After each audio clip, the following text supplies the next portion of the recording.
Basketball Championship continues with the nightcap, a fantastic matchup. Iona and St. Peter's meeting for the third time this year. Here's a look at the current tournament bracket because they both went down to the wire. First, we go back to January. Freshmen have shined all year long for the St. Peter's Peacocks, and no different here. Darryl Banks, the third, all the way to the bucket. That's your game winner in New Rochelle. Then you fast forward all the way to the end of the regular season just the other week. They've got so many weapons on this team. The triple from Matthew Lee, all good, pandemonium in Jersey City, and that was your game winner. St. Peter's finishes 14-6 in conference.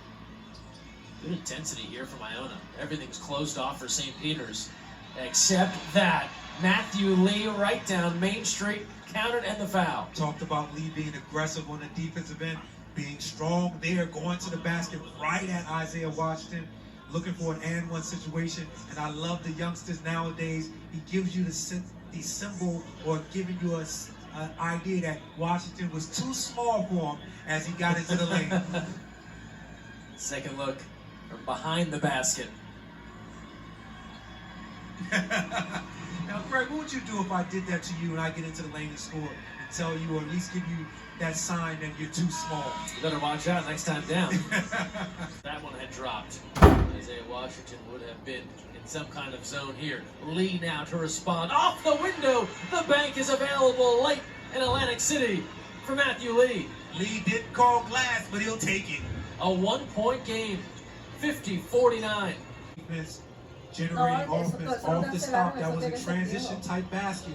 Washington a travel, dragged that pivot foot as he tried to spot Von Eyck under the basket. A turnover.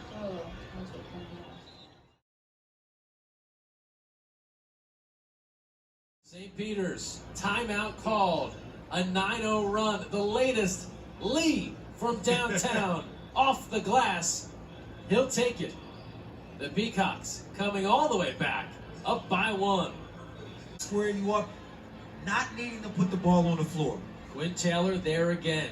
A team that plays a ton of personnel. He's been big. Lee stepping in. Jumper. No good. The follow. A foul. KC on the glass. Again, I talked about him defensively going after everything, but on the offensive end, he goes for every rebound. At 6'7", undersized, comes up with a huge rebound. Conference sixth man of the year. He's in there when it counts. Get both feet in the lane. There's a strong possibility they're going to score or get fouled. St. Peter's doing a great job walling up, making the shot difficult, then coming down with a huge rebound, calling a timeout. 16.4 remaining. They should be able to get a great look.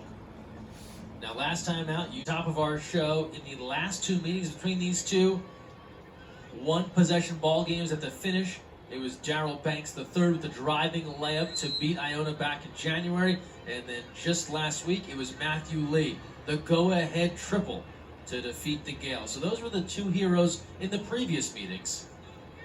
As they return to the court, let's see who tries to step up for St. Peter's in this moment. It's win or go home time here in the postseason in this quarterfinal matchup. Semifinals await. Timeout, 1-9 remaining. Strada comes off, clears a little space, able to get that lefty available. Nothing but bottom.